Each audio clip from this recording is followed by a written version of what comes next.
देवी सची, देवी सची, देवी सची, सावधान हो जाइए। वो असुर अभी देवराज इंद्र एवं अन्य देवताओं को निगलने के उपरांत इसी ओर बढ़ा चला आ रहा है। हे माँ, ये कैसा संकट छाया है हम पर। इस विकट परिस्थिति से हमें बचाइए। सहायता कीजिए माँ, सहायता कीजिए, सहायता कीजिए माँ, सहायता कीजिए। निज स्वभाव वश जननी दया दृष्टि कीजिए, मैया दया दृष्टि कीजिए।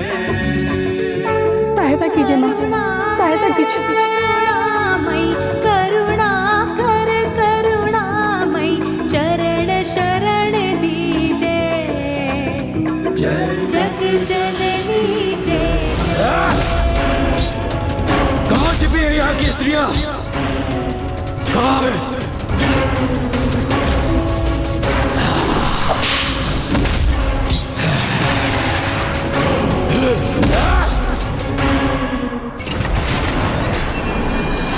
कहाँ है यहाँ की स्त्रियाँ? कहाँ है? सबको लेकर जाऊंगा यहाँ से। कहाँ है? कहाँ है सब?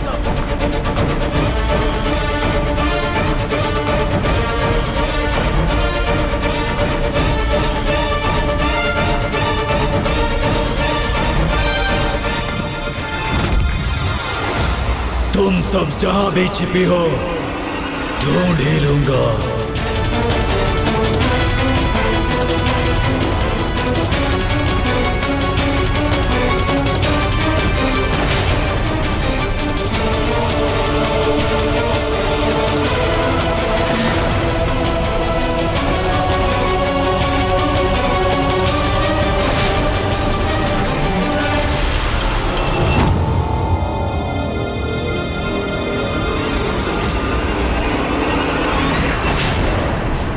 प्रतीत होता है सब कहीं अन्यत्र छिप गई हैं, स्वयं को मुझसे रक्षित करने के लिए।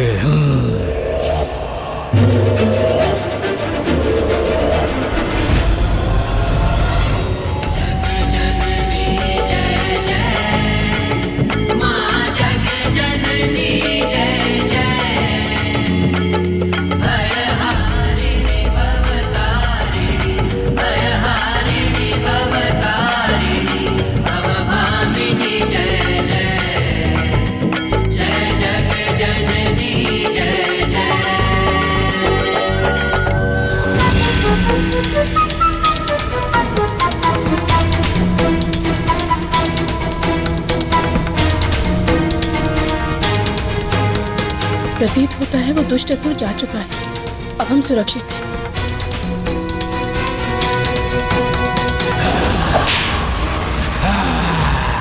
अरुणासुर से नहीं बच सकते तुम लोग।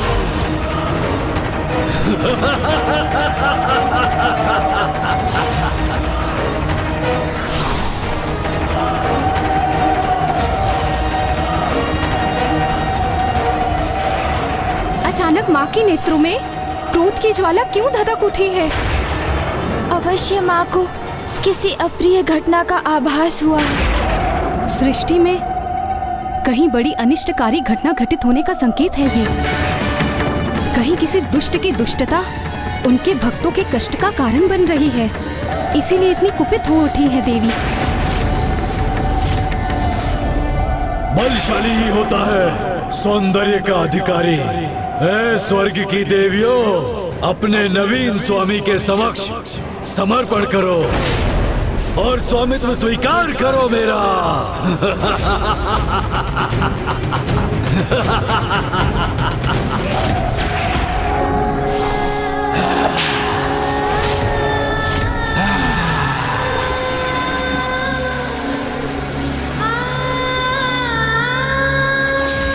माता, हमारी रक्षा कीजिए माता। माँ आदिशक्ति, हमारी रक्षा कीजिए, हमारी रक्षा कीजिए हमारी माता। रक्षा कीजिए, इस दुष्ट असुर से हमारी रक्षा कीजिए। कीजिए।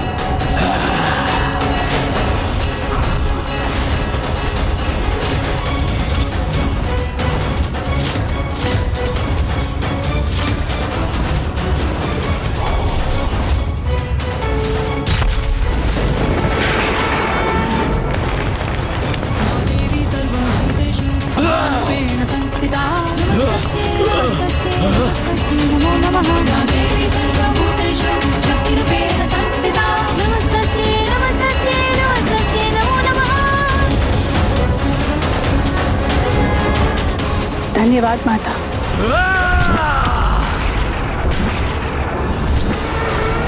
अपनी छद्म माया से मुझे विचलित करने का दुस्साहस कर रही हो तुम। दुस्साहस तो तुमने किया था, नारी को स्वयं से निम्न समझने का दुस्साहस, अपने बल के प्रभाव से हमारा अपमान करने का दुस्साहस। दुष्ट असुर, अभी तो माता ने मात्र तुम्हें चेतावनी दी है। यदि तुमने पुनः हमारा अपमान करने का प्रयास किया तो माता आदिशक्ति तुम्हें भयंकर दंड देंगी। दंड देगी माता? कोई दंडित नहीं कर सकता मुझे। मूर्ख असुर, जिन माँ के नाम का उच्चारण करने से वो स्थान कंपित हो गया जहाँ पे तुम स्थित थे, अपना संतुलन खो बैठे, तो तनिक कल्पना करो, यदि वो स्वयं यहाँ प्रकट हो गई तो तुम्हारी क्या दुर्दशा करेंगे। अभी भी समय है दुष्ट असुर, संभल जाओ दुष्ट, माता आदिशक्ति का भय करो। आदि शक्ति हो अथवा अंत शक्ति, अरुणासुर को किसी का भय नहीं और न ही किसी शक्ति का भय होगा। अरुणासुर की शक्ति के समक्ष हर शक्ति तुच्छ है। अरुणासुर हूं मैं। असुर महावीर अरुणासुर।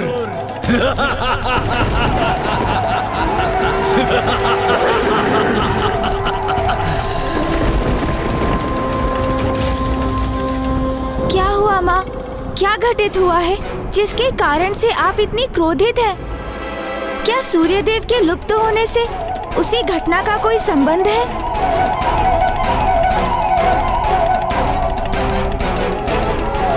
माँ, ये क्या दुर्गमासुर है?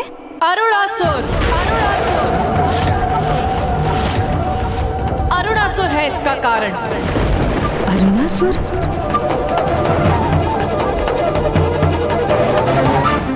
समस्त देवताओं को निगल लिया है उसने, और अब सूर्य देव को भी निगल लिया है। और अब सभी देवता मुझसे सहायता की गुहार लगा रहे हैं। इस दुष्ट के उदर से हमें मुक्त कराने की कृपा कीजिए माता।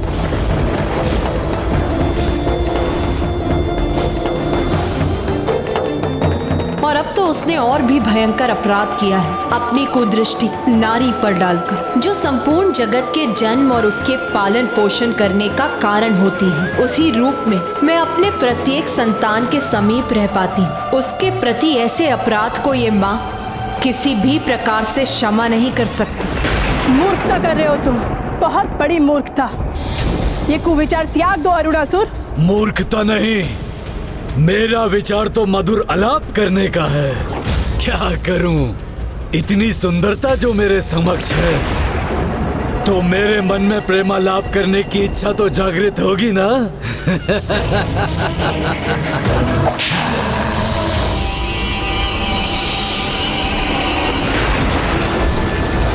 आलाप नहीं, विलाप करोगे तुम असुर। जब स्वयं माता आदिशक्ति हमारी सहायक है तो कोई हमारा अहित नहीं कर सकता। ना ही अब देवियों के अश्रु बहेंगे और ना ही अब वो दुष्ट असुर अपने नेत्रों से उन पर कुदृष्टि डाल सकेगा।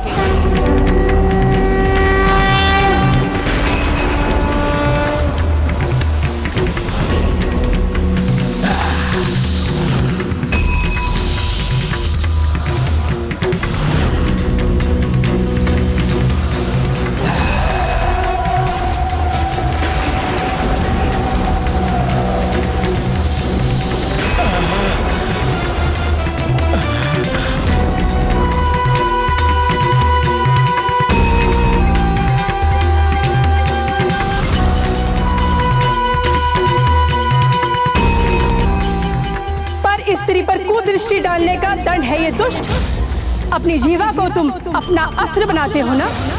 अब देखो, माता आदिशक्ति ने तुम्हारी जीवा को भी अशक्त कर दिया।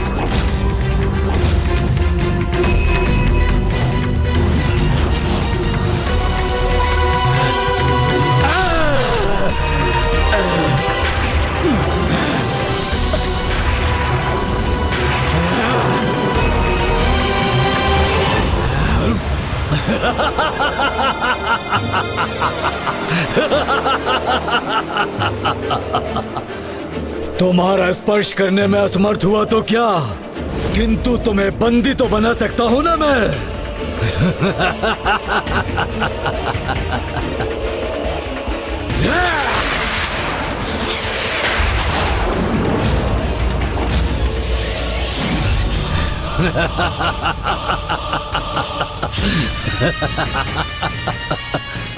मात्र लई का घोल नहीं है, मेरा विषैला द्रव्य है जो तुम्हारे शरीर में प्रवेश कर कुछ ही समय पश्चात तुम्हारे शरीर को पिघला देगा। हमारी रक्षा कीजिए माता, हमारी रक्षा कीजिए। बहुत पीड़ा हो रही है, हमारी रक्षा कीजिए, हमारी रक्षा कीजिए। बहुत पीड़ा हो रही है माता, बहुत पीड़ा हो रही है, हमारी रक्षा कीजिए, हमारी करो अपनी माता का आवाहन। रक्षा कीजिए। मैं भी तो देखूं समय रहते प्रकट होकर वो तुम्हारी रक्षा कैसे करती है। सामर्थ्य तो मुझसे मुक्त कराकर अपनी देवियों को ले जाए।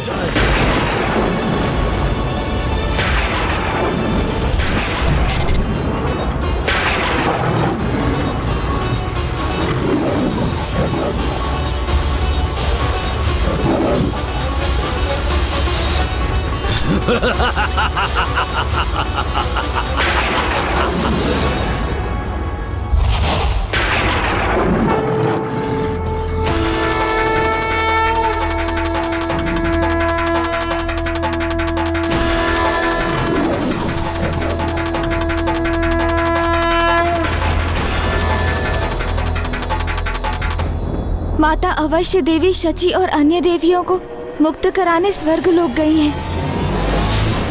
बहुत पीड़ा हो रही है, हमारी रक्षा कीजिए, हमारी रक्षा करो, हमारी रक्षा करो माँ। बहुत हमारी रक्षा करो, हमारी रक्षा करो माँ।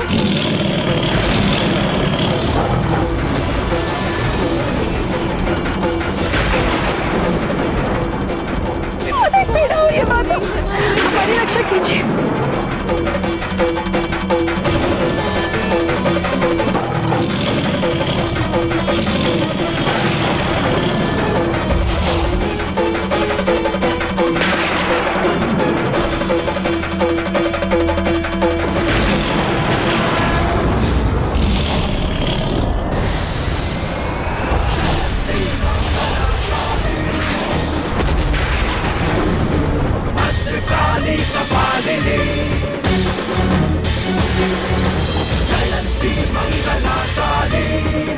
माता हमारी रक्षा कीजिए, माता, माता हमारी रक्षा कीजिए।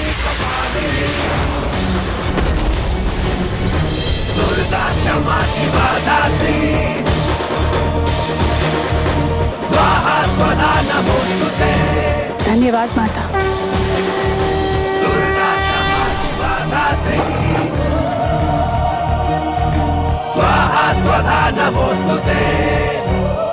अब देवताओं को भी उस दुष्ट असुर से मुक्त कराने का समय आ गया। अरुणासुर, अब शीघ्र अंत होगा तुम्हारा। नहीं, शीघ्र अंत होगा तुम्हारा। क्या हुआ फूफा जी ब्रह्मदेव, आप इतने चिंतित क्यों हैं? अरुणासुर का वध इतनी सहजता से संभव नहीं पुत्र, इसलिए देवी को वहां जाने से रोक लो पुत्र गणेश, क्योंकि उस असुर को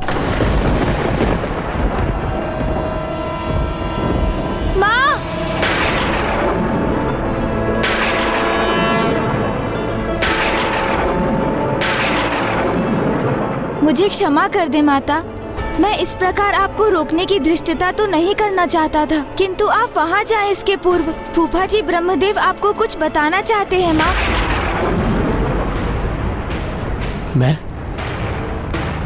मैं कहाँ कुछ बताना चाह रहा था। किंतु फूफा जी, अभी तो आपने कहा था ना कि अरुणासुर का वध सहजता से संभव नहीं है, और आप कुछ कहते कहते रुक गए। बताइए ना फूफा जी, कैसे है उसका वध संभव?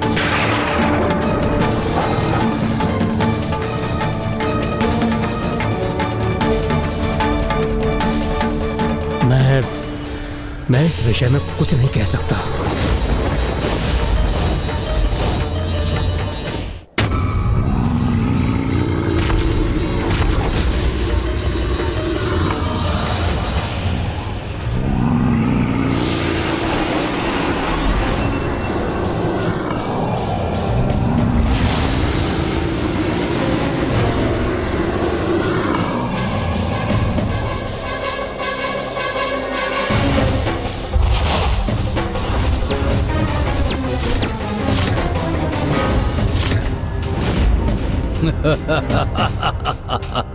किंतु क्यों?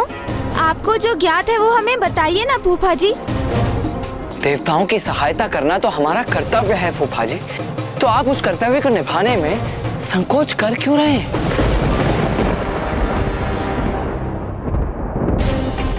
इस दुष्ट अरुणासुर का जीवन तो किसी वरदान से सुरक्षित प्रतीत होता है। इस रहस्य को उजागर कीजिए ब्रह्मदेव।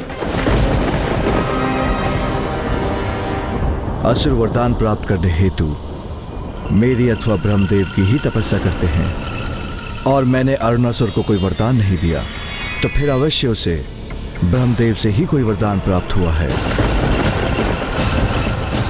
यदि ये सत्य है तो आप अरुणासुर के वरदान के रहस्य को हमसे क्यों छुपा रहे हैं फूफा जी?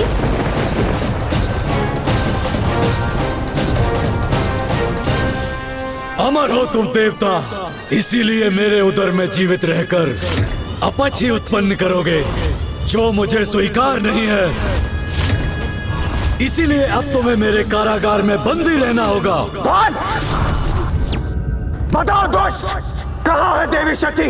ओहो, मेरे उदर से मुक्त क्या हुए? सर्वप्रथम देवी शची की कुशलता पूछी तुमने। वाह! उनके प्रति इतना स्नेह है तुम्हें, किंतु तुम्हारे प्रश्न का उत्तर इस पर निर्भर है इंद्रदेव कि उन पर मेरी विषैली शक्ति सफल हुई अथवा माता के प्रति उनकी निरर्थक भक्ति।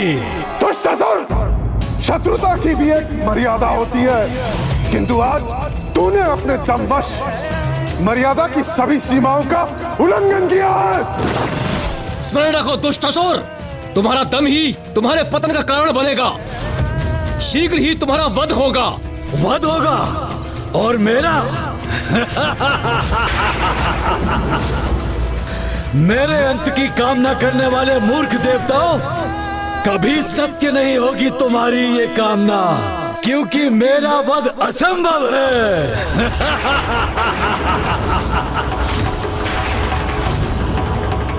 क्या हुआ? सत्य का श्रवण कर स्तब्ध क्यों हो गए तुम?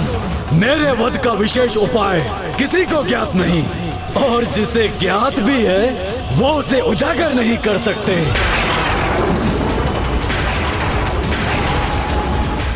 फूफा जी ब्रह्मदेव, आप शांत रहकर इस असुर की रक्षा क्यों कर रहे हैं?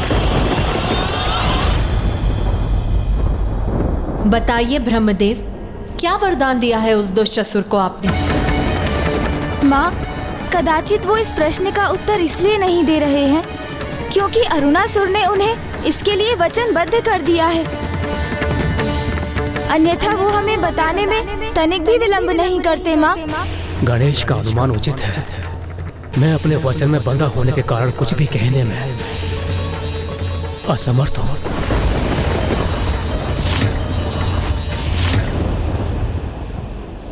फिर उसे क्या वरदान प्राप्त है, ये कैसे ज्ञात करेंगे हम? फूफा जी ब्रह्मदेव के अतिरिक्त और किसे ज्ञात हो सकता है ये गुप्त रहस्य? फूफा जी के अतिरिक्त यदि किसी अन्य को ये रहस्य ज्ञात हो सकता है तो वो तो स्वयं अरुणासुर ही है। और वो दुष्ट अपनी मृत्यु का रहस्य किसी भी स्थिति में नहीं बताएगा, अर्थात उसके वरदान को कोई भी नहीं जान पाएगा। तो फिर ये तो हमें उसी से ज्ञात करना होगा, किंतु आप चिंता मत कीजिए भैया, वो अपना रहस्य स्वयं अपने मुख से उजागर करेगा। किंतु कैसे गणेश? क्या तुम ये तो नहीं सुझा रहे हो कि हम वहां जाकर बलपूर्वक उसे विवश करें कि वो अपना रहस्य बता दे? नहीं भैया, यदि हमने ऐसा प्रयास किया तो वो देवताओं को क्षति पहुंचा सकता है जो उसके बंदी हैं।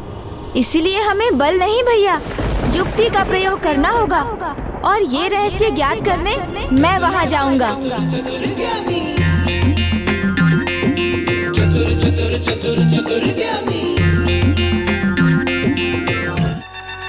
माता, आप स्वयं ही कहा करती हैं ना कि बिना पूर्ण सोच विचार किए कार्य कभी सफल नहीं होते। इसीलिए आपके वहां जाने के पूर्व मुझे एक अवसर प्रदान कीजिए माँ, कि मैं वहां जाकर उस दुष्ट की मृत्यु का भेद जान सकूं।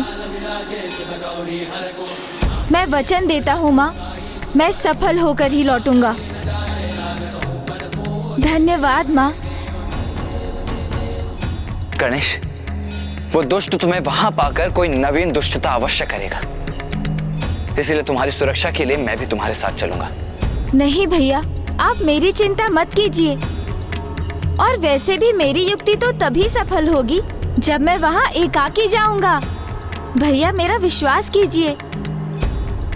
आज्ञा दीजिए पिताश्री। आज्ञा दीजिए माता। अपना ध्यान रखना पुत्र। पुत्र गणेश, मुझे पूर्ण विश्वास है तुम येन केन प्रत्येन किसी प्रकार उसका रहस्य ज्ञात करने के उपरांत ही लौटोगे।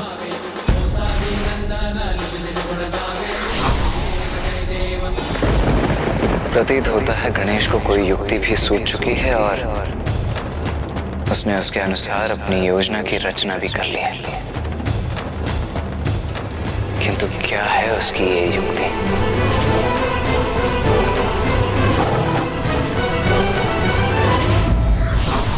जब जब किसी ने नारी शक्ति को तुच्छ समझकर उसे नकारा है, तब तब उसी नारी शक्ति ने उस दुष्ट का संहार किया है।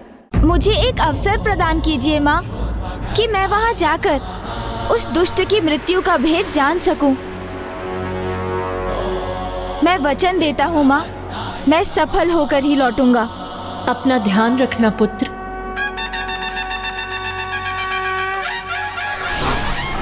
स्मरण रखना देवताओं, मेरे इस स्थान में आने के द्वार सदैव खुले हैं, किंतु यहाँ से प्रस्थान करने का मार्ग एक ऐसा संकटमयी जाल है जिसे भेद कर यहाँ से निकलना असंभव है। यहाँ आना सरल है, किंतु जाना, और वो भी मेरी अनुमति के बिना, असंभव। आगंतुक जाता नहीं, चला जाता है। क्योंकि यहाँ दाहिनी ओर एक ऐसी ज्वाला है जो किसी को भी पल भर में भस्म कर देती है, और बाईं ओर एक ऐसी अग्नि है जो किसी को भी पिघलाकर राख कर देती है। यहाँ से बाहर निकलने का प्रयास करने पर यदि एक भी चूक हुई, प्राणलेवा संकट उत्पन्न होता है। यदि उस संकट को कोई भी पार कर जाए, फिर उससे भी नवीन संकट प्रकट होता है, और जो आकाश मार्ग से यहाँ उड़ने का प्रयास करते हैं उनका भी यही परिणाम होता है। अग्नि की लपटें उठकर उन्हें भस्म कर देती हैं। इसीलिए यहाँ आना सरल है, किंतु यहाँ से सुरक्षित जाना असंभव।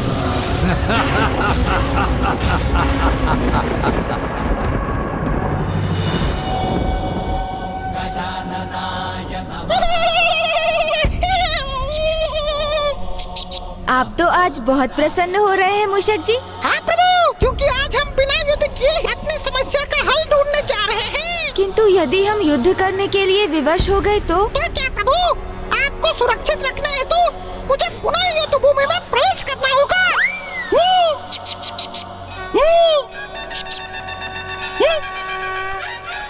यहाँ का प्रवेश द्वार तो खुला है और यहाँ कोई द्वारपाल भी नहीं। ये कैसी मूर्खता है इस असुर की? शत्रु को मूर्ख समझने वाला बहुत बड़ी मूर्खता करता है मूषक जी। आप मुझे मूर्ख पुकार रहे हैं प्रभु? कि खुला द्वार कोई मूर्खता नहीं, अन्य कोई दुष्ट बुद्धि ऐसी मूर्खता नहीं कर सकता। मुझे तो ये उस दुष्ट का षड्यंत्र प्रतीत हो रहा है मूषक जी। षड्यंत्र प्रभु, अर्थात संकट। हाँ मूषक जी, किंतु भयभीत मत होइए आप, क्योंकि भयभीत होना तो पराजय के द्वार खोलता है, और हम यहाँ पर पराजित होने नहीं आए हैं। चलिए अब भीतर चलना होगा।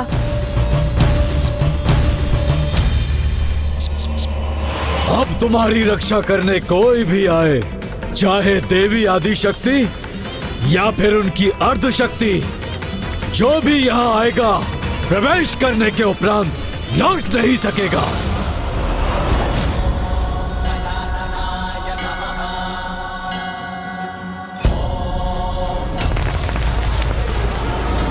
मुझे ऐसा आभास क्यों हो रहा है जैसे मेरे पीछे कुछ हो रहा हो?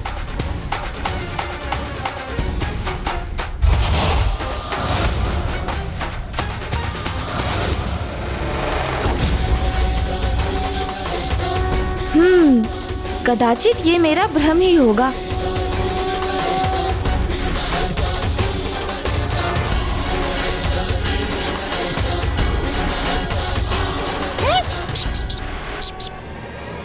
बाहर निकलो अरुणासुर। मैं पार्वती नंदन श्री गणेश तुम्हें युद्ध के लिए चुनौती देता हूँ। आओ बाहर निकलो, युद्ध करो मुझसे। प्रभु ये क्या वास्तव में हम यहाँ युद्ध लड़ने ही आए हैं? प्रभु आपने तो कहा था यहाँ शक्ति नहीं युक्ति का प्रयोग करेंगे हम, फिर आप इस असुर को युद्ध की चुनौती क्यों दे रहे हैं प्रभु? चिंता मत कीजिए मूषक जी, बस आप तो देखते जाइए। यदि है इतना सामर्थ्य तो युद्ध करो मुझसे, प्रदर्शन करो अपने सामर्थ्य का। बाहर आओ।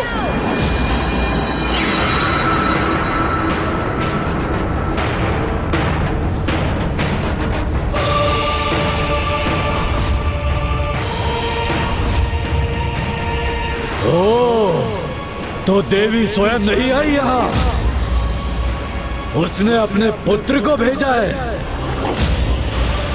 कोई बात नहीं, शीघ्र तुम्हारे साथ वो भी मेरा बंदी बनेगा।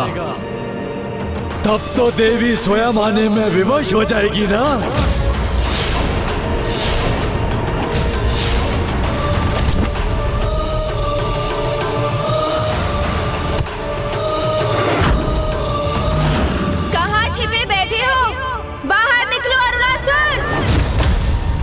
इतने ऊंचे स्वर में पुकारने का क्या लाभ? मुझसे युद्ध करोगे? इतना विश्वास है अपने सामर्थ्य पर तो स्वयं ये भीतर क्यों नहीं आ जाते? तो फिर तनिक प्रतीक्षा करो असुर, पार्वती नंदन गणेश स्वयं आ रहा है। ज्ञान ब्रह्म प्रकाशकः। मैं भी तो देखूं कौन है ये गणेश जिसने मुझे चुनौती देने का साहस किया। मोहासुरस्य शत्रुर्वै आहुवाहनगः स्मृतः। ओम गजानन। यदि तुम विशाल हो तो मैं अति विशाल हूँ।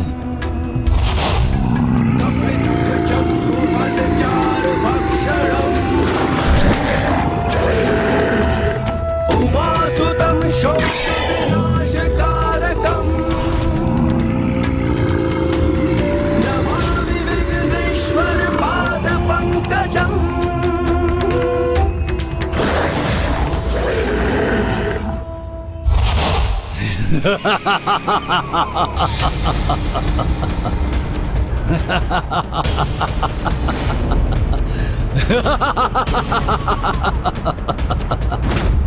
क्या सोचा था और क्या निकला? कहाँ मैंने महायोद्धा की कल्पना की थी और ये गजमुख बालक आ गया मेरे समक्ष।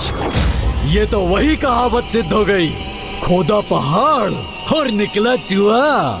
चूहा नहीं, मूषक। अर्थात मूषक जी का आगमन तो अभी शेष है। हाँ, वो तो मेरे वाहन है। प्रभु, मैं आ गया प्रभु।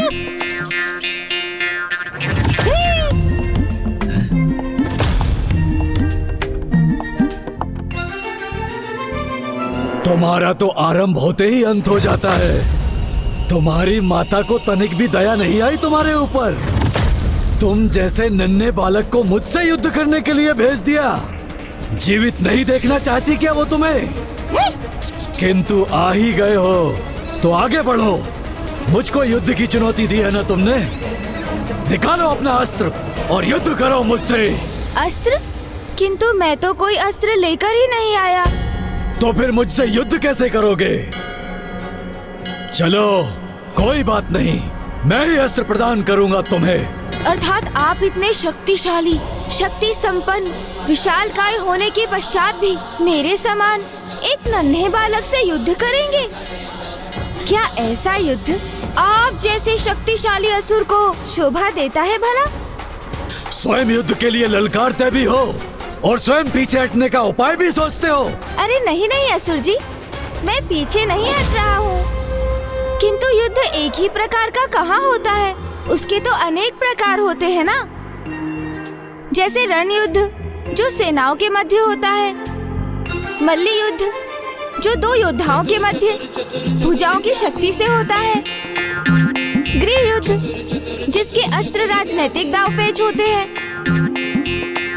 और फिर जीवन का युद्ध जो अनेकों संघर्षों से भरा होता है। ए तुच्छ बालक, मत करो अपने ज्ञान का बखान।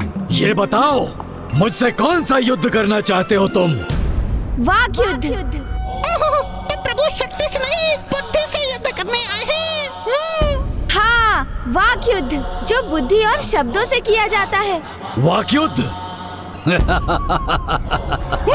ये कहो ना, बाल क्रीड़ा करने आए हो यहाँ? अभी आपने ही तो कहा कि मैं मात्र एक बालक ही हूँ, तो मैं बालकों की ही तो क्रीड़ा करूँगा। किंतु मुझ जैसे महायोद्धा को बाल क्रीड़ा शोभा नहीं देती। ये क्रीड़ा नहीं करूँगा मैं। क्या महासुर जी, आपको ये भय है कि वाक्य युद्ध में आप एक बालक से पराजित हो जाएंगे? कहीं ऐसा तो नहीं कि आप अल्प बुद्धि होने के साथ शब्दों के ज्ञान से भी वंचित हैं? मुझे अपनी कुशाग्र बुद्धि पर पूर्ण विश्वास है बालक। तो फिर वाक्य युद्ध से पीछे क्यों हट रहे हैं आप? आइए करते हैं ना वाक क्रीड़ा। तुच्छ बालक, यदि पराजित होने में इतनी ही रुचि है तुम्हें, तो आओ पूर्ण कर लो अपनी इच्छा। किंतु उसके पूर्व तुम्हें भी अपनी योग्यता सिद्ध करनी होगी, मुझे ढूंढकर। आपको ढूंढकर? किंतु आप तो मेरे समक्ष खड़े हैं ना महान असुर जी। सर्वप्रथम मुझे ढूंढकर तो दिखाओ और बताओ कहाँ हूँ मैं। वहाँ। नहीं बालक, मैं यहाँ हूँ। अब दो ही अवसर शेष हैं तुम्हारे पास, बताओ कहाँ हूँ मैं?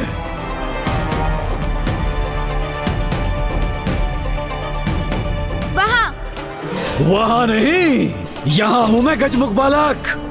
चलो, अब तुम्हारा ये अंतिम अवसर है, बताओ कहाँ हूँ मैं?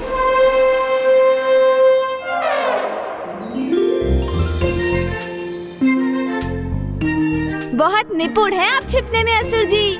अच्छा, तो कहो कहाँ हूँ मैं? आप तो ठीक मेरी दाईं ओर। बिल्कुल नहीं। अरे, मेरा उत्तर तो पूर्ण होने दीजिए आप। मेरी ठीक दाहिनी ओर नहीं, अपितु मेरी बाईं ओर के मध्य में स्थित है। उस स्तंभ के निकट खड़े हैं आप। ये कैसे ज्ञात किया तुमने? आपका संपूर्ण ध्यान तो मुझ पर ही था ना, इसलिए मैं जहाँ देखता था आप वहाँ से हट जाते थे, किंतु मेरे मूषक जी का ध्यान आप पर था। देखिए ना, आपकी पूंछ अभी भी उनके मुख में है।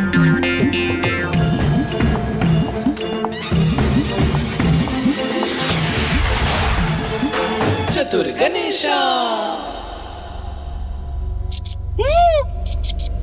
कदाचित आप भूल गए महान असुर जी कि मूषक सूंघकर किसी भी वस्तु को ढूंढ निकालने में बहुत निपुण होते हैं। मूषक की सहायता लेने का लाभ तो हुआ है तुम्हें,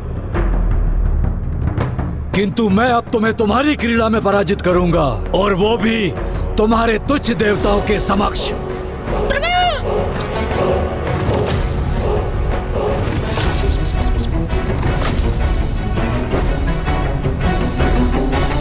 तो यहाँ बंदी है सभी देवता।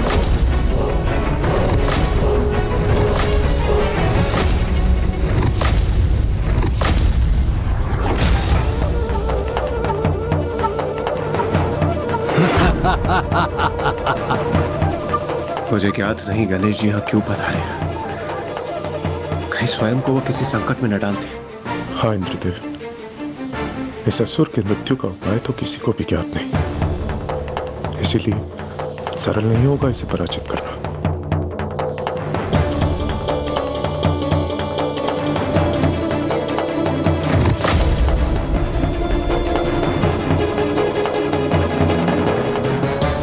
मेरी राजसभा में मेरे अतिरिक्त किसी के लिए कोई आसन नहीं। आप चिंता मत कीजिए असुर जी, मैं अपना आसन अपने साथ लेकर चलता हूँ। कहाँ है इस तुच्छ बालक का आसन? मूषक जी। प्रभु,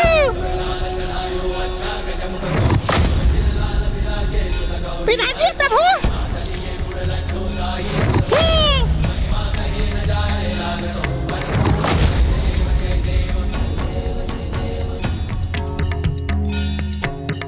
तुम्हारे साथ तो वाकयुद्ध बड़ा ही रोचक होगा, परंतु क्रीड़ा में आनंद तभी आएगा जब उसमें कुछ दांव पर लगा हो।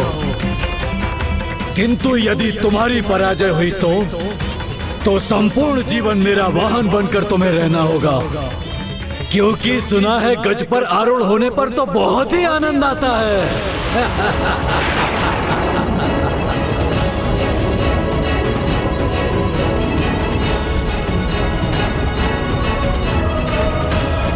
उचित है, स्वीकार है मुझे। किंतु यदि आप पराजित हुए तो आपको भी बिना संकोच किए मेरे एक प्रश्न का उत्तर देना होगा, और वो भी मात्र सत्य।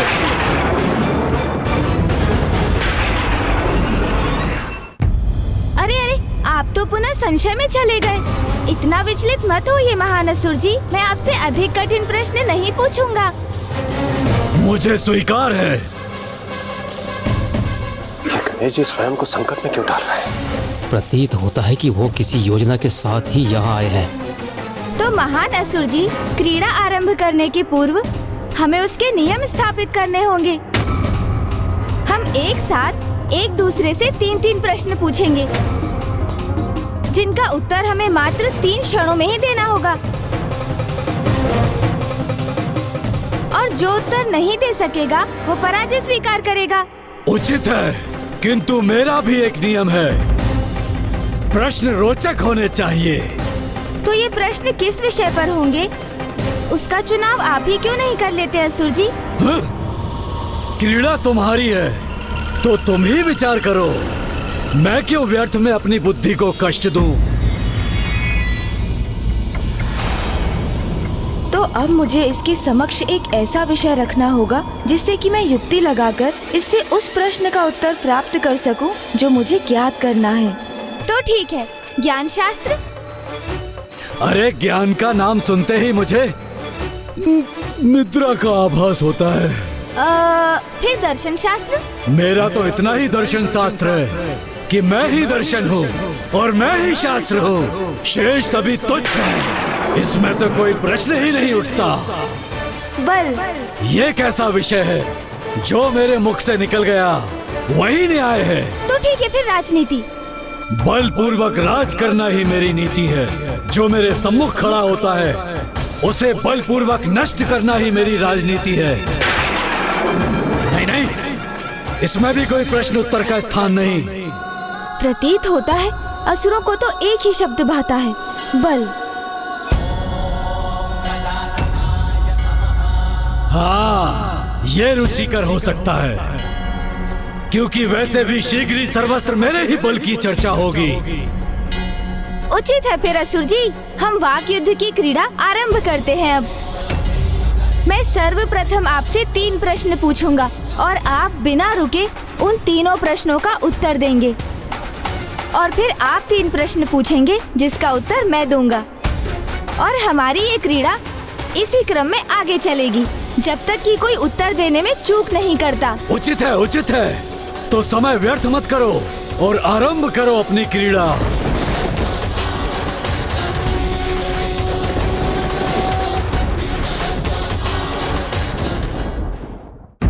बल का वास्तविक अर्थ क्या है? शासक के समक्ष शेष सभी तुच्छ होते हैं। सबसे महत्वपूर्ण बल क्या होता है? बाहुबल, जिससे संसार को अपने समक्ष झुकाया जा सके। जो सभी प्रकार के बल से परिपूर्ण है, उसे और क्या चाहिए? बल का प्रयोग कर बहुत कुछ प्राप्त करने की इच्छा, तभी वो अपने बल का उचित प्रयोग कर सकता है। आश्चर्य, इस असुर ने तो सभी प्रश्नों के उत्तर दे दिए। एक असुर अपनी असुरी बुद्धि से ऐसे ही अनर्थकारी उत्तर दे सकता है। अब मैं पूछूंगा, किंतु प्रश्न वही होंगे जो तुमने पूछे। उत्तर देने के पूर्व विलंब मत करना गजमुख बालक। बल का वास्तविक अर्थ क्या है? उद्धार। बल से किसी असहाय पीड़ित की सहायता और उद्धार न किया जाए तो वो बल व्यर्थ हो जाता है महान असुर जी। सबसे महत्वपूर्ण बल क्या है? बुद्धि बल, जिससे संसार को झुकाने के स्थान पर उसके प्रभाव से संसार की भलाई का उपाय किया जा सकता है। जो सभी प्रकार के बल से परिपूर्ण होता है, उसे और क्या चाहिए? संतुष्टि, क्योंकि बलशाली होने पर भी असंतुष्ट रहने वालों का बल अंततः उन्हीं को क्षति पहुंचाता है। ये हैं इन प्रश्नों के उचित उत्तर।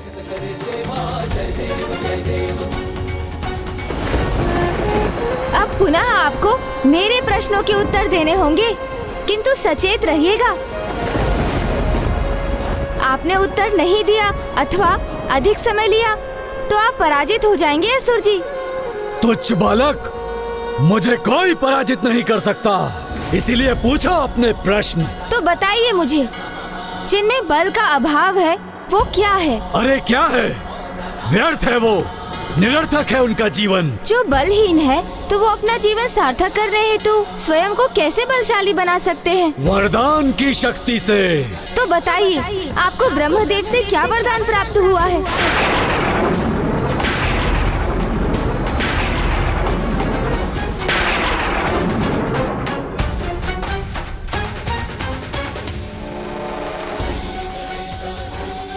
तो अब मैं समझा, ये वाक युद्ध प्रथम पूज्य गणेश जी की एक युक्ति है।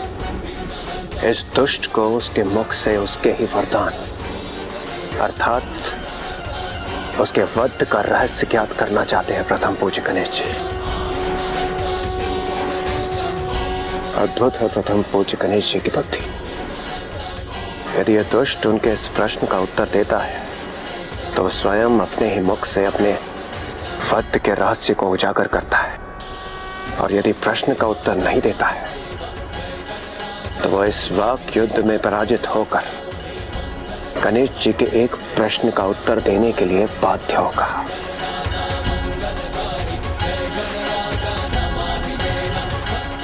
दोनों ही अवस्था में गणेश जी का यहाँ आने का प्रयोजन सिद्ध होगा, क्योंकि गणेश जी ने ऐसी ही अवस्था निर्धारित जो की है। गणेश जी की विलक्षण बुद्धि का सामना कहाँ कर पाएगा ये दुष्ट?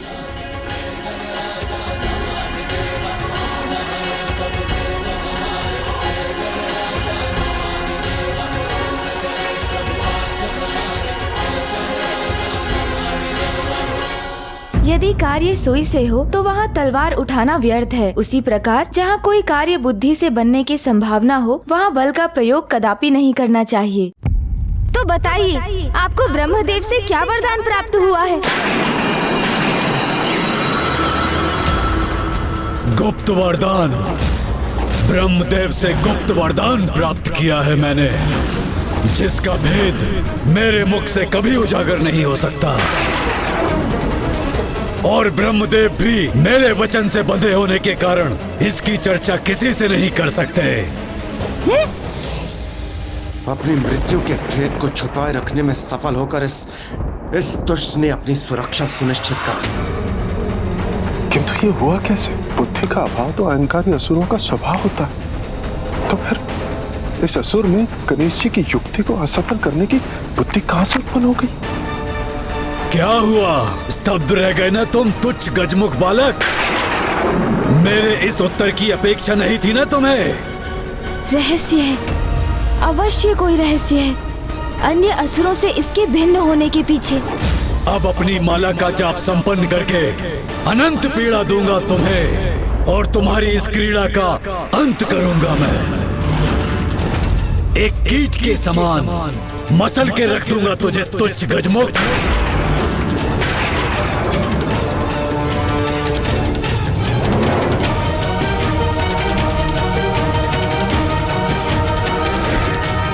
ओम भूर्भुवः स्वः तत्सवितुर्वरेण्यं भर्गो देवस्य धीमहि धियो यो न प्रचोदयात्। ओम। इस दुष्ट असुर से उत्पन्न सकारात्मक ऊर्जा प्रवाहित होकर मुझे प्रभावित कर रही है, किंतु कैसे संभव है ये? धियो यो न प्रचोदयात्। ओम भूर्भुवः स्वः तत्सवितुर्वरेण्यं भर्गो देवस्य धीमहि। ओह, अब मैं समझा, इसकी सकारात्मक ऊर्जा का कारण है।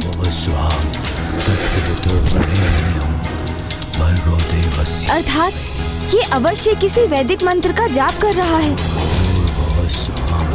तत्सवितुर्वरेण्यं भर्गो देवस्य धीमहि धियो यो न प्रचोदयात्। ओम भूर्भुवः। ये तो गायत्री मंत्र है। विश्वास नहीं होता, ये दुष्ट असुर माँ गायत्री का उपासक है। ओम भूर्भुवः स्वः तत्सवितुर्वरेण्यं भर्गो देवस्य धीमहि धियो यो न प्रचोदयात्। ओम भूर्भुवः स्वः तत्सवितुर्वरेण्यं भर्गो देवस्य धीमहि धियो यो न प्रचोदयात्। तो इसलिए अपने जाल में उलझा नहीं सका इसे, क्योंकि जो कोई भी गायत्री मंत्र का जाप करता है बुद्धि, ज्ञान और एकाग्रता से समृद्ध हो जाता है और उसे किसी भी प्रकार से भ्रमित करना असंभव हो जाता है।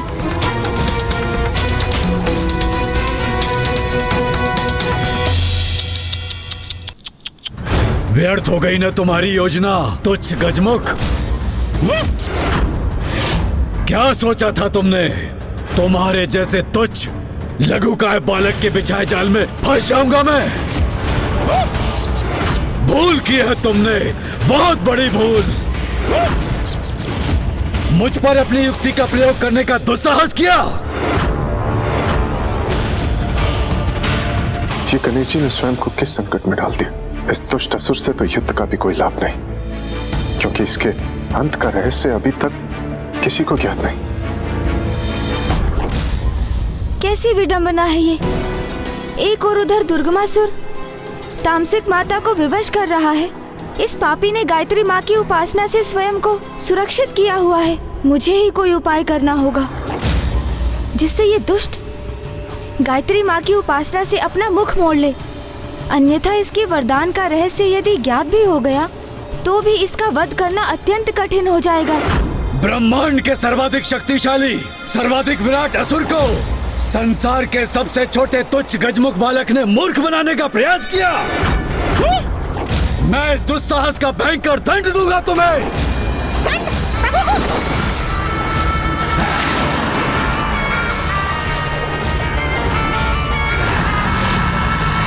समझ गया। सर्वशक्तिशाली आप स्वयं को पुकारते अवश्य हैं सुर जी, किंतु आपको इसकी सत्यता पर संदेह है। क्या कहा तुमने? संदेह? और मुझे अपने बल पर? असंभव। अरे नहीं, संभव ही नहीं, सत्य है ये। आपको स्वयं पर ही विश्वास नहीं है और उसे मैं प्रमाणित भी कर सकता हूँ। शांत हो जाओ तुम। मुझे प्रमाण दोगे स्वयं के अविश्वास का? जो सत्य है उसे नकारने का क्या लाभ असुर जी? ये आपका स्वयं पर आपके विश्वास का ही तो परिणाम है, जिसके कारण आप माँ गायत्री की उपासना, उनका जाप करने पर विवश हैं। जाप नहीं, उपासना नहीं, मात्र अपनी माता का स्मरण कर उनकी स्मृति से प्रेरणा प्राप्त करने हेतु उनके दिए गए मंत्र का पाठ भर करता हूँ मैं। ओह, तो आपको ये भी ज्ञात नहीं कि जिस बल का बखान आप कर रहे हैं वो माता आदि शक्ति के गायत्री माता के स्वरूप के आशीष का ही परिणाम है, जो आपको उनकी उपासना से प्राप्त हुआ है। और मुझे तो गायत्री माता स्पष्ट दिखाई भी दे रही है। हाँ, आपको आशीष देते हुए। कहाँ है गायत्री माता?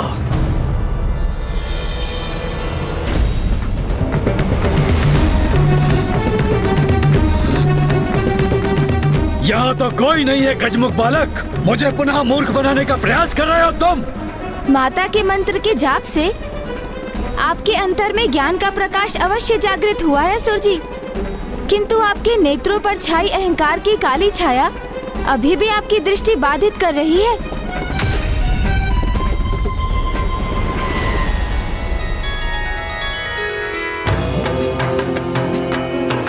ओम भूर्भुवः स्वः तत्सवितुर्वरेण्यम्।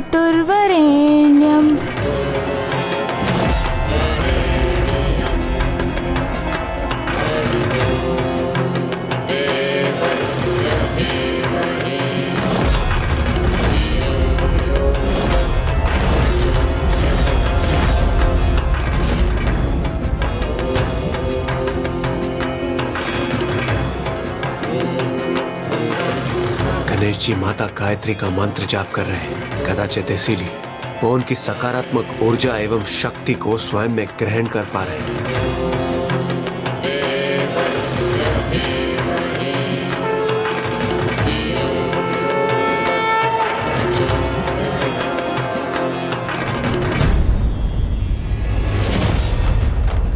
इसी मंत्र का जाप करते हैं ना आप असुर जी?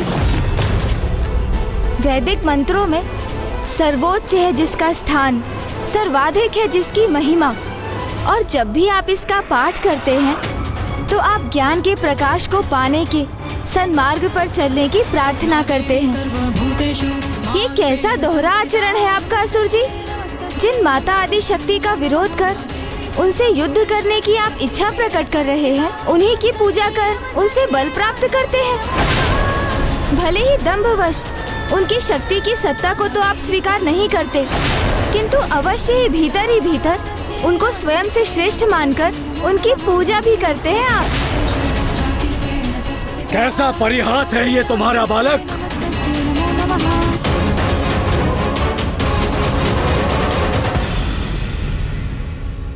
किंतु यही अर्थ है इस मंत्र का, तो आज से रोक दूंगा इस जाप को। सर्वश्रेष्ठ हूं मैं, मुझे किसी की कोई उपासना करने की कोई आवश्यकता नहीं।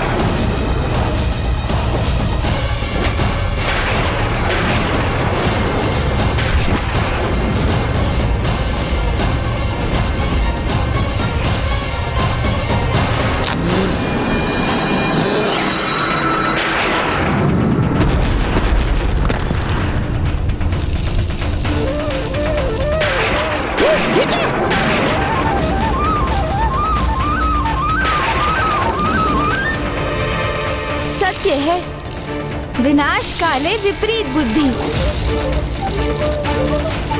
यह भी ज्ञात नहीं इस मूर्ख असुर को कि मंत्र के जाप से प्राप्त संपूर्ण शक्ति भक्त की जाप माला में ही संचित होती है।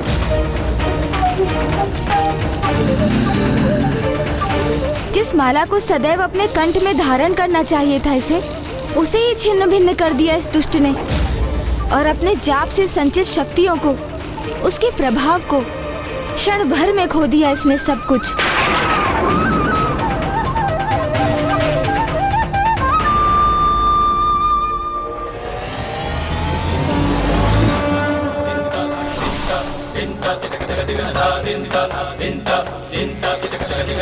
अब तक जो भी सकारात्मक ऊर्जा एवं शक्ति इसे प्राप्त थी, वो मंत्र जाप की माला तोड़कर खो दी इसने।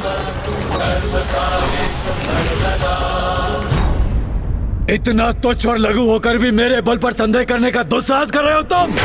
अब तुम्हें अपना आहार बनाकर अपने सर्वशक्तिशाली होने का प्रमाण दूंगा तुम्हें। और ये निरीह अशक्त देवता मुझे तुम्हारा आखेट कर देखकर विलक कर रह जाने के लिए विवश होंगे।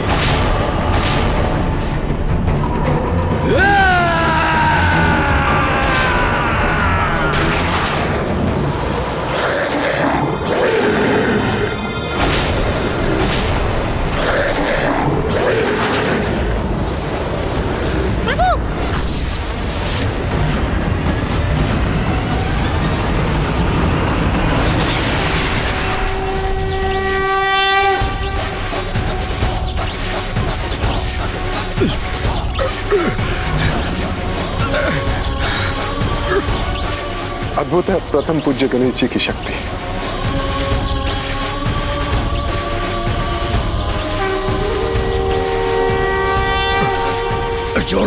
छोड़ दो मुझे गजमुख, छोड़ो मुझे। लो छोड़ दिया।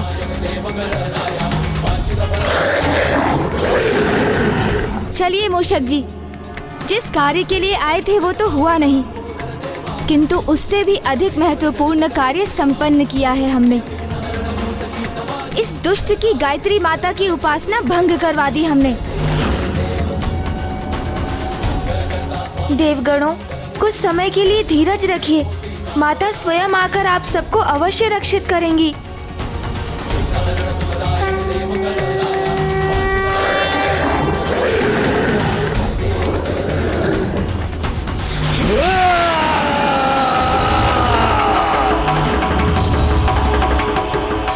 प्रस्थान कहाँ कर रहे हो गजमुख बालक? अभी ये क्रीड़ा शेष है, क्योंकि एक मच्छर अगर सिंह को डंक मारने में सफल हो जाए तो वो सिंह नहीं हो जाता।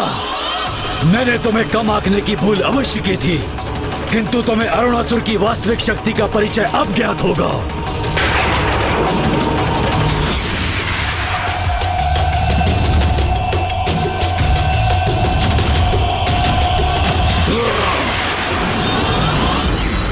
हट जाइए मेरे मार्ग से असुर जी।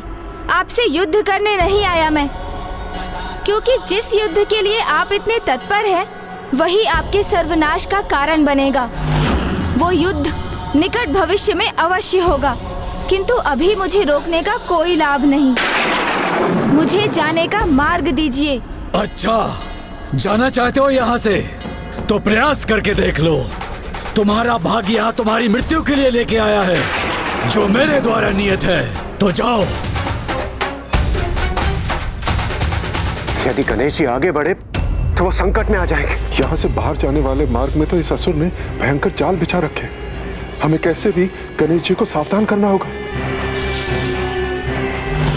थल और आकाश दोनों मार्ग से भीषण लावे का संकट है।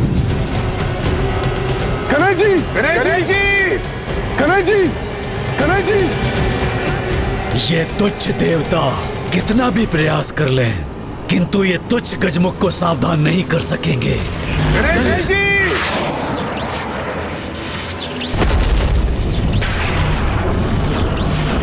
ये मूर्ख असुर कर क्या रहा है? अरे ये तो हमारे ही स्वर को बाधित करने का प्रयास कर रहा है। यहाँ से लौटने के पूर्व यदि मैं देवताओं को मुक्त करा सकता तो और अच्छा होता, किंतु यदि माँ ने मुझे इसका आदेश नहीं दिया था तो इसका यही अर्थ है कि ये शुभ कार्य उनके द्वारा ही होगा। वो स्वयं इस दुष्ट का वध कर देवताओं को मुक्त कराएंगी। इस प्रकार नहीं तो उस प्रकार ही सही, किंतु अंत तो तुम्हारा आज ही होकर रहेगा तुच्छ गजमुख। आकार ही कितना है तुम्हारा, इसलिए तुम अपनी मृत्यु के लिए उबलते लावा का चुनावरण करो अथवा धधकती अग्नि का। दोनों ही क्षण भर में तुम्हारा अस्तित्व मिटा देंगे।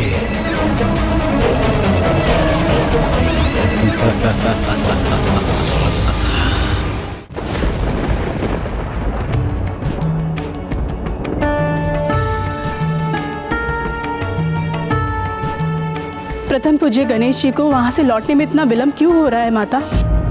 अवश्य लौटेगा पुत्र गणेश, और जो वचन दिया है उसे पूर्ण भी करेगा।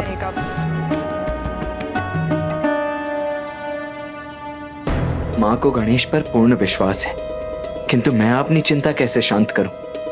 कदाचित मुझे वहां जाकर देखना चाहिए कि कहीं अनुज गणेश किसी कठिनाई में तो नहीं। वाक युद्ध करते करते कहीं वहां वास्तविक युद्ध तो आरंभ नहीं हो गया।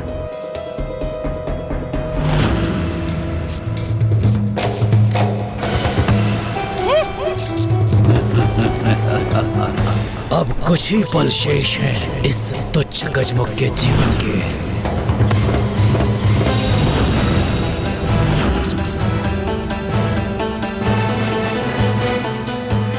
हाँ, एक पग और भरो गजमुख, तब मुझे आनंद आएगा।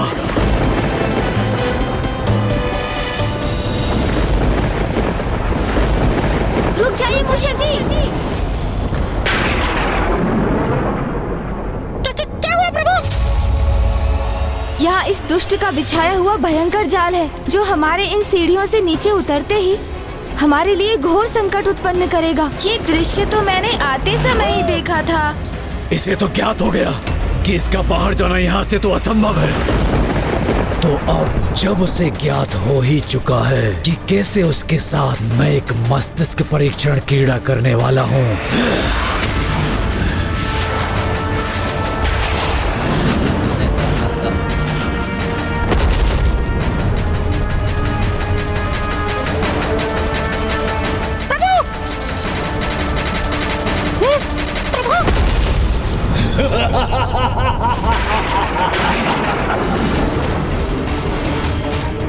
अब तुम्हारे समक्ष दो ही मार्ग हैं। प्रथम, मुझसे युद्ध कर अपनी मृत्यु स्वीकार करो, अथवा यहाँ से जाने की चेष्टा करो,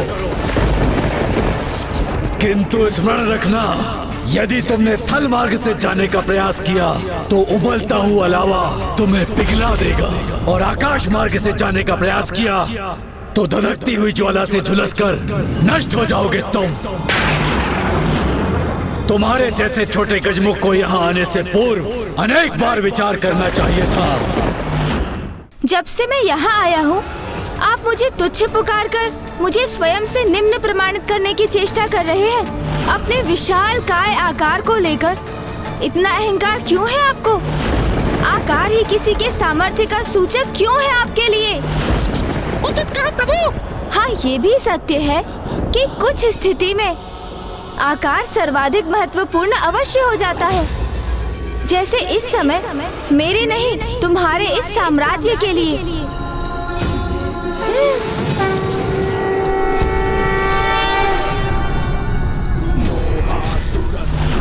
अरे ये तुच्छ छोटा सा गजमुख बालक इतना विशाल काय कैसे हो गया? ओम गजाननं भूतागणाधिसेवितं। प्रभु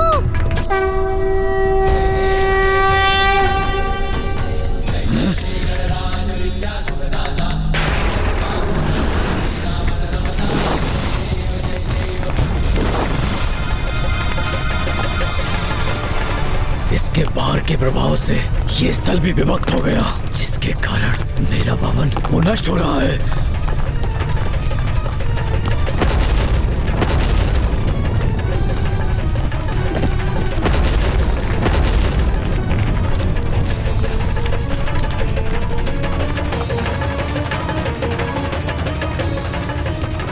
अंततः गणेश जी ने इस दुष्ट को अपनी वास्तविक शक्ति का परिचय दे ही दिया। मेरे विचार से आज हम दोनों ने एक अत्यंत महत्वपूर्ण पाठ सीखा है कि हमें अपने शत्रु को कभी कम नहीं आंकना चाहिए।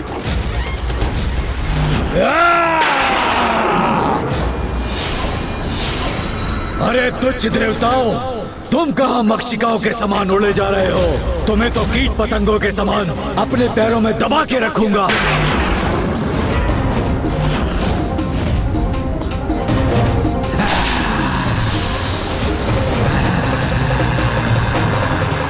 मूर्खसुर, जिनके पुत्र ने तुम्हारी ऐसी अवस्था की है, जब वो स्वयं यहाँ पधारेंगी तो तुम्हारी कैसी दुर्दशा करेगी, ये तो तुम्हें ज्ञात हो ही गया होगा। ये सब क्या है गणेश?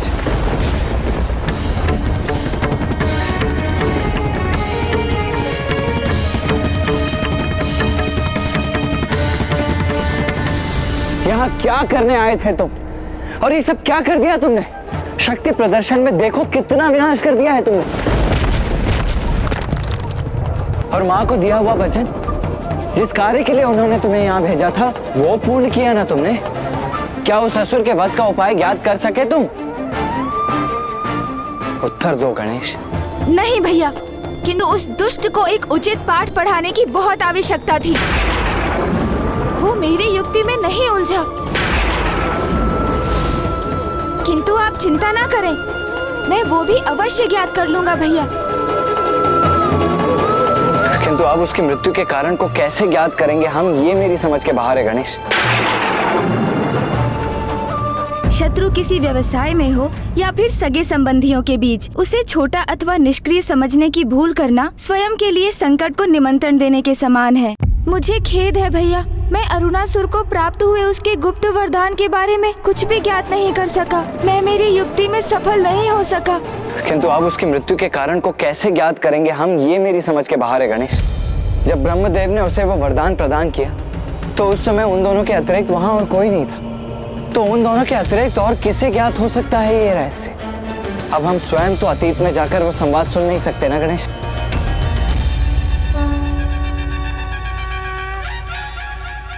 अब क्या हुआ गणेश? अचानक तुम्हारे मुख पर ये आशा की किरण का क्या कारण है? इस गुत्थी को सुलझाने का उपाय मेरे मन में कौंध गया है भैया। भैया, मुझे उनका परिचय ज्ञात है, जिनकी दृष्टि से कुछ भी नहीं छिपा है। मैं कुछ समझा नहीं गणेश, कौन है वो? समय अर्थात काल।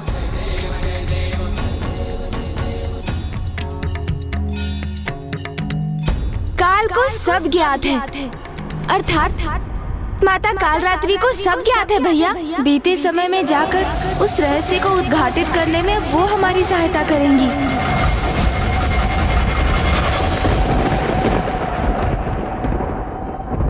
देखा मेरा प्रभाव गणेश, मेरा आगमन होते ही तुम्हें इतनी जटिल समस्या का समाधान भी प्राप्त हो गया। किंतु इस जटिल समस्या का समाधान तो मेरी बुद्धि में ही उत्पन्न हुआ ना। हाँ, किंतु है तो ये मेरा ही प्रभाव ना। देखा देखा आपने मूषक जी, कैसे मेरी बुद्धिमानी का श्रेय भी भैया ने स्वयं अपने पर ले लिया। किंतु प्रभु, ये भी तो हो सकता है यह मुझ बुद्धिमान की उपस्थिति के कारण आपको ये विचार आया हो। ओहो मूषक जी, आप भी ना। ये तो बिल्कुल उचित कहा आपने मूषक जी। धन्यवाद कार्तिकी जी, धन्यवाद। गणेश, हास परिहास में हमारा समय व्यर्थ करना उचित नहीं है। अब समाधान तो सूझ गया है, किंतु माता कालरात्रि को समय में पीछे जाकर हमें सब बताने के लिए कैसे मनाओगे? क्योंकि दुर्गमासुर से भेंट होने के पश्चात से ही वो तो अत्यंत क्रोधित हैं। दुष्टों को समझाना नहीं, उनका संहार करना है मेरा स्वभाव। इसीलिए मुझे उसका संहार करने भेजना चाहिए था आपको। किसी भी विकट परिस्थिति को सुलझाने के लिए साम दाम दंड भेद का प्रयोग करना होता है, और मैं भी ऐसा ही करूंगा। माता के क्रोध की कटुता अपने मीठे मीठे वचनों की मिश्री से मिटा दूंगा मैं। उनका ऐसा मनोहार करूंगा मैं कि वो अवश्य मान जाएंगी भैया। किंतु गणेश, बहुत भयंकर होता है उनका क्रोध, उन्हें मनाना इतना सरल नहीं है। अरे आप देखते जाइए ना भैया, कितनी सरलता से मनाता हूँ मैं उन्हें। ऐसी प्रशंसा करूंगा उनकी मैं कि वो मुझसे प्रसन्न होकर मुझे दर्शन अवश्य देंगी। हाँ, ये तो सत्य है गणेश। जो अत्यधिक क्रोध करते हैं उनका हृदय बड़ा सरल होता है, और थोड़े से मनोहार से भी वो शांत हो जाते हैं। तो माता कालरात्रि को मनाने की तुम्हारी ये युक्ति कदाचित सर्वथा उचित है। हाँ, किंतु हम उन्हें बुलाएंगे कैसे? श्रद्धा और निष्ठा से उनका आवाहन कर।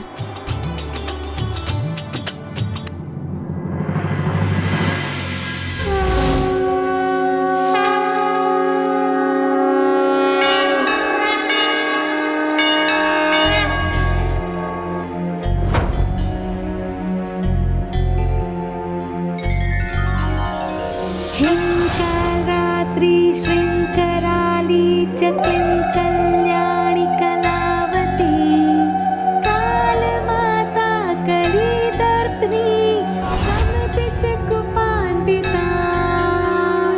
कामबीज जपान्दा कमबीज स्वरूपिणी, कुमतिघ्नी कुलीनर्तिनाशिनी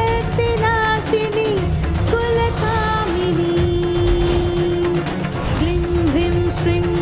मंत्रवर्णेन कालकंटकघातिनी,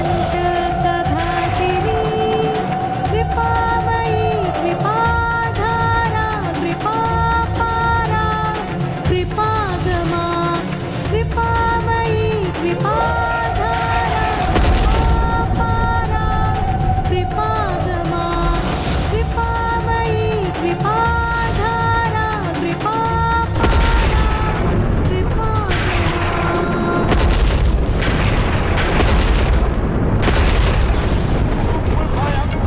गले मुंडमाला माता कालरात्रि, है संताप हरे रुद्राणी, माता शुभ वरदात्री है माँ, माता शुभ वरदात्री है माँ, माता शुभ वरदात्री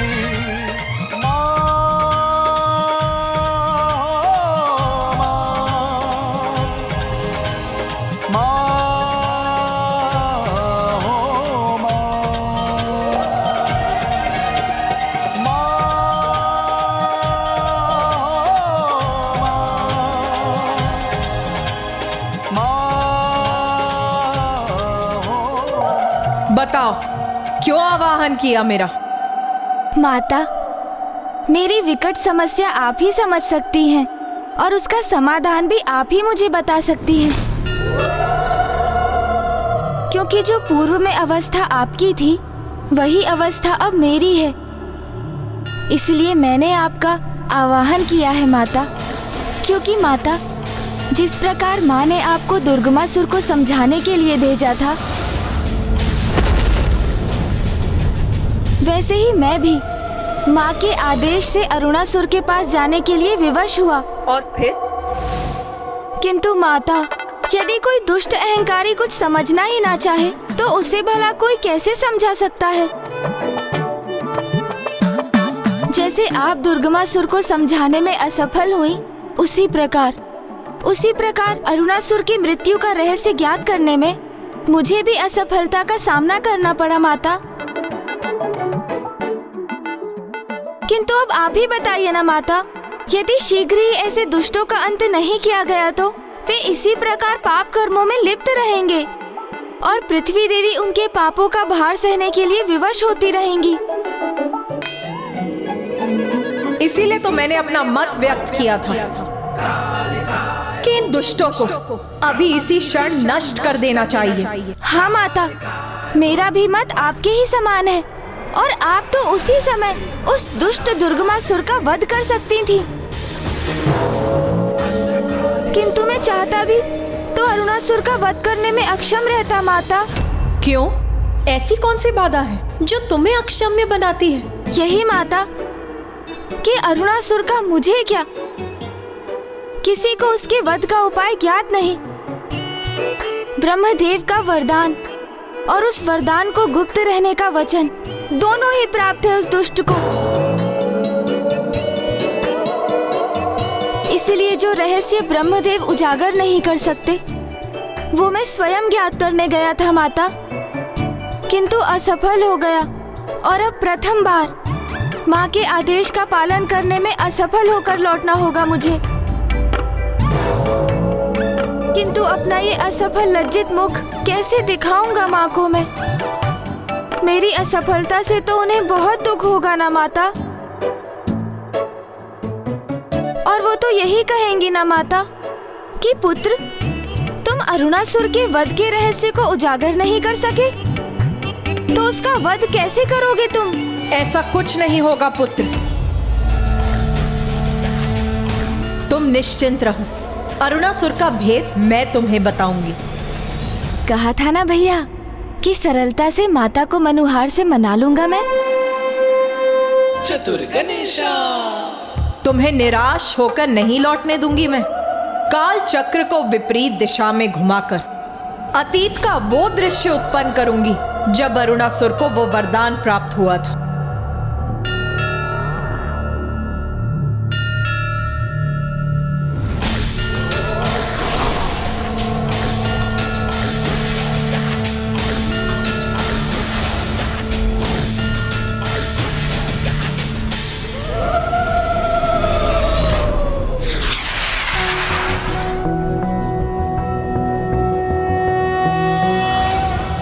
रक्ताब्धिपोतारुण पद्म संस्थानां पाशांकुशेष्वा सशरासि बाणां शूलं कपालं ददतिं कराब्जै रक्तां। भैया, मैंने कहा था ना, किसी भी समस्या को सुलझाने के लिए साम, दाम, दंड भेद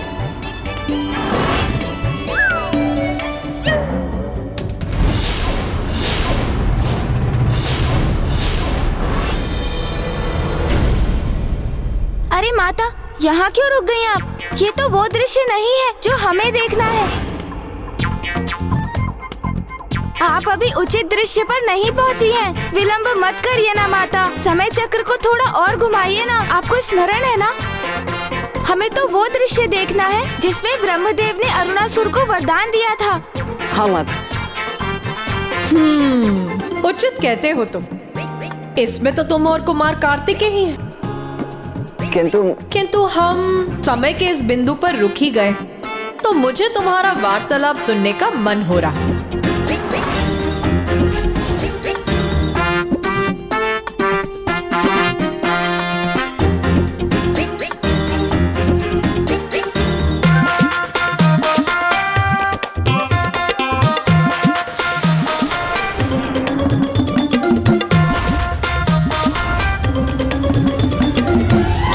विकट परिस्थिति को सुलझाने के लिए साम दाम दंड भेद का प्रयोग करना होता है और मैं भी ऐसा ही करूंगा। माता के क्रोध की कटुता अपने मीठे मीठे वचनों की मिश्री से मिटा दूंगा मैं। उनका ऐसा मनोहार करूंगा मैं कि वो अवश्य मान जाएंगी भैया। अरे आप देखते जाइए ना भैया, कितनी सरलता से मनाता हूँ मैं उन्हें। ऐसी प्रशंसा करूंगा उनकी मैं कि वो मुझसे प्रसन्न होकर मुझे दर्शन अवश्य देंगी। जो अत्यधिक क्रोध करते हैं उनका हृदय बड़ा सरल होता है। तो माता काल रात्रि को मनाने की तुम्हारी यह युक्ति कदाचित सर्वथा उचित है।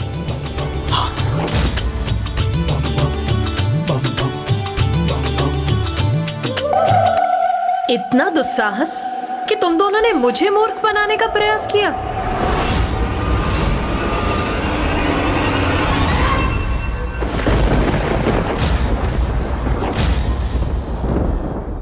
मुझे क्षमा कर दीजिए माता, मैंने तो ये शब्द बस भैया को समझाने के लिए बोले थे और वास्तव में तो भैया ने ही मुझे ये शब्द बोलने के लिए प्रेरित किया था। नहीं माता, मैंने तो मात्र इसकी बात स्वीकार की है। ये भूल इसी की है माता, मेरी नहीं। आपका दोषी यही है।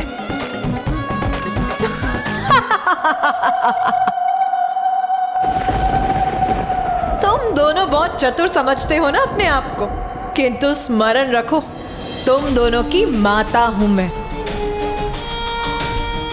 और भली भांति समझती हूं मैं तुम दोनों की चतुराई को।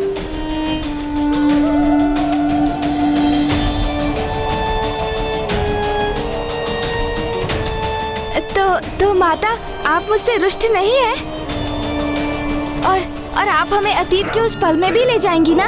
हाँ पुत्र, क्योंकि तुमने मेरी स्तुति में जिस स्तोत्र का उच्चारण किया था मैं उससे बहुत प्रभावित हूँ।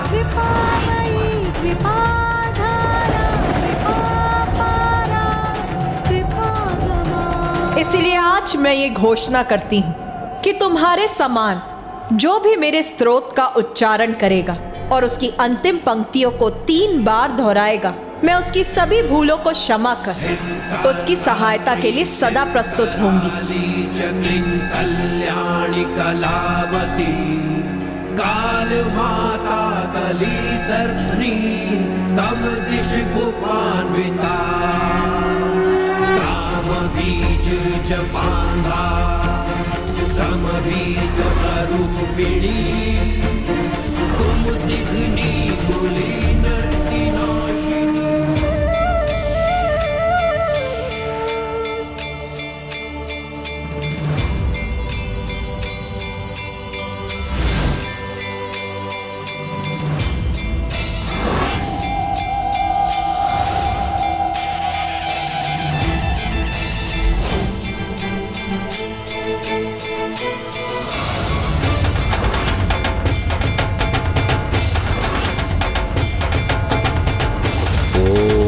ब्रह्मदेवाय नमः।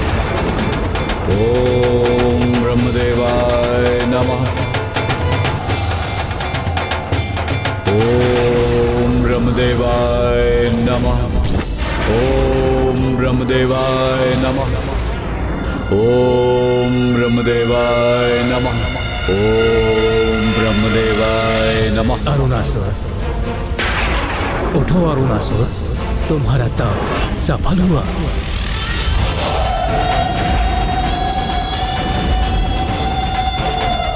प्रणाम ब्रह्मदेव।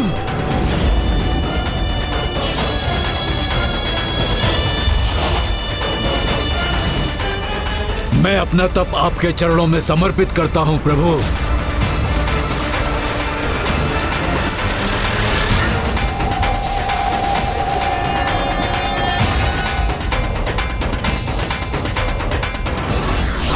और यह भी स्पष्ट करता हूं प्रभु कि मुझे अपने तप और भक्ति के फल स्वरूप अमृत का वरदान चाहिए।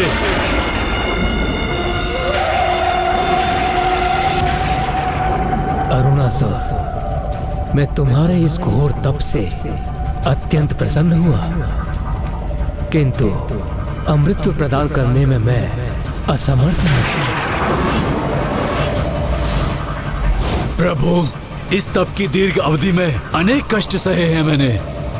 प्रथम सहस्त्र 10 वर्ष मात्र वायु और सूखे पत्ते को ही आहार बनाया मैंने, और फिर 10 सहस्त्र वर्ष मैंने जल की बूंदों का ही पान किया प्रभु, और अंतिम 10 वर्ष मैंने कुछ भी ग्रहण नहीं किया प्रभु। और आप कह रहे हैं मुझे आप अमृत का वरदान नहीं दे सकते, तो फिर क्या लाभ हुआ इतने कठोर तप का प्रभु? बताइए प्रभु, बताइए, फिर क्या लाभ हुआ? अरुणासुर, मैं भी शक्ति के नियमों से बंधा हूं, और मृत्यु सृष्टि का अंतिम अटल सत्य है। अमृत तो मैं तो क्या, तुम्हें कोई भी प्रदान नहीं कर सकता। हाँ, तुम ये चुनाव अवश्य कर सकते हो कि किसके द्वारा तुम्हारी मृत्यु असंभव है और किसके हाथों से तुम्हारी मृत्यु संभव हो सकती है। ये वरदान मैं अवश्य दे सकता हूँ। अच्छा, यदि आप अपने भक्त के लिए इतना ही कर सकते हैं तो फिर यही उचित है, किंतु मेरी एक अवस्था है।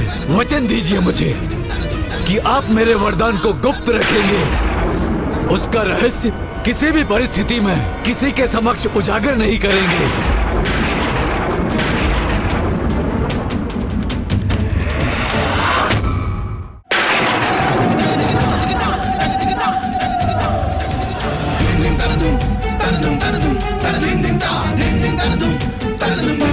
उचित है वत्स, अपने कठोर तप से तुमने अधिकार प्राप्त किया है।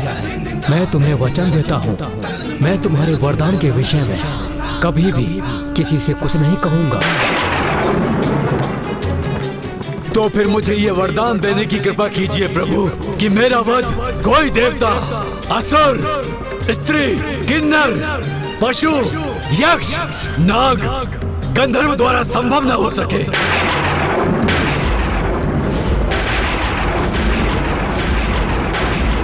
ऐसा कोई जीव भी मेरा संहार न कर सके जिसके 2 अथवा 4 पांव हो। यदि मेरा वध किसी के द्वारा संभव हो, मात्र और मात्र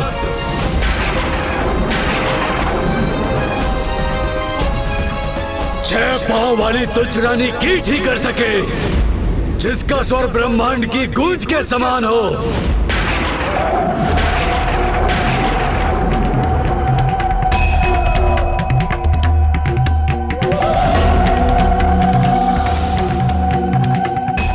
तथास्तु, तथास्तु,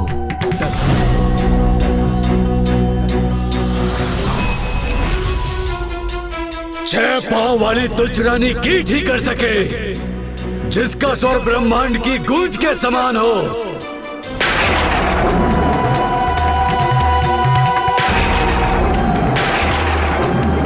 अब तो तुम्हें ज्ञात हो गया ना पुत्र, क्या वरदान प्राप्त किया है उस दुष्ट असुर ने? हाँ माता, उस दुष्ट ने बहुत चतुराई का प्रदर्शन किया है, क्योंकि उसे ये ज्ञात है कि वो गिरगिट होने के कारण अपनी जिह्वा से किसी भी कीट को अपना आहार बना सकता है, और उसने रानी कीट को इसीलिए चुना क्योंकि वो यदा कदा ही गतिशील होती है।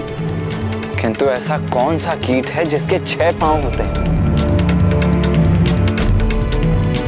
और जो ब्रह्मनाद की ध्वनि उत्पन्न करता हो?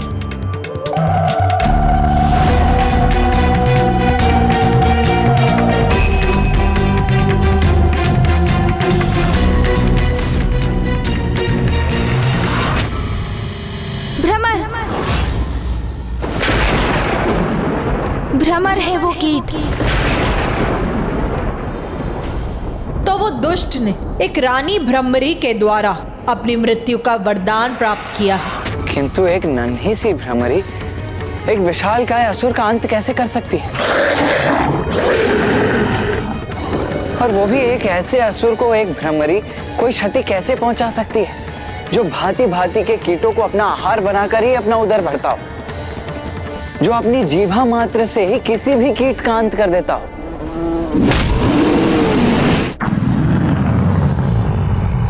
भैया, ये किसी साधारण भ्रमरी के लिए कहाँ संभव है? उसके संहार के लिए तो स्वयं माँ को ही भ्रमरों की रानी भ्रमरी का रूप धारण करना होगा। कितनी अद्भुत और अपूर्व होगी ये घटना, जिसका साक्षी बनने का सौभाग्य प्राप्त करने की बड़ी उत्सुकता से प्रतीक्षा करूंगा मैं।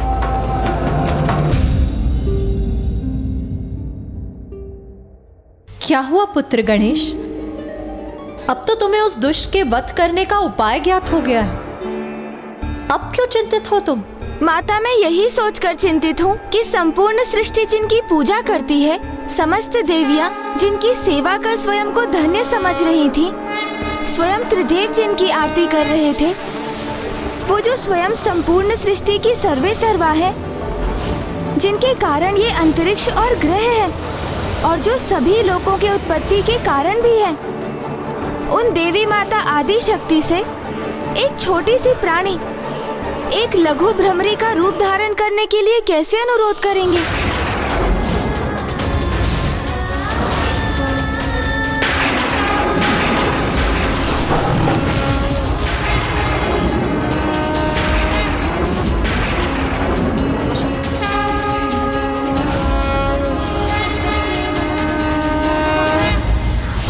अधर्मी अपने बचाव के लिए कोई भी युक्ति लगा ले, किंतु ईश्वर उसके पतन का कोई ना कोई मार्ग अवश्य ही चुनकर रखते हैं।